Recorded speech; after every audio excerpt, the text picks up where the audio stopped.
kategori sosial humaniora. Penerima anugerah dosen berprestasi adalah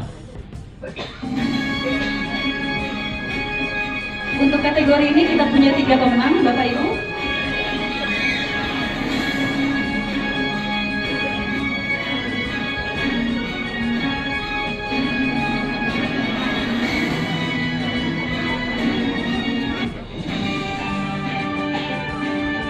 Marjatilah SPDI MPD STQ Bina Bangsa Lago sebagai pemenang dosen berprestasi ketiga.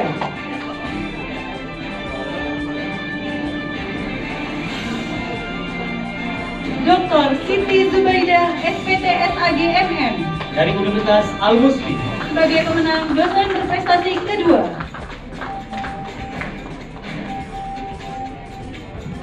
Rita Novita MPD dari STQ Bina Bangsa GSMPNA Banda Aceh sebagai pemenang dosen berprestasi 1. Kepada seluruh penerima anugerah dimohon maju ke depan atau yang mewakili.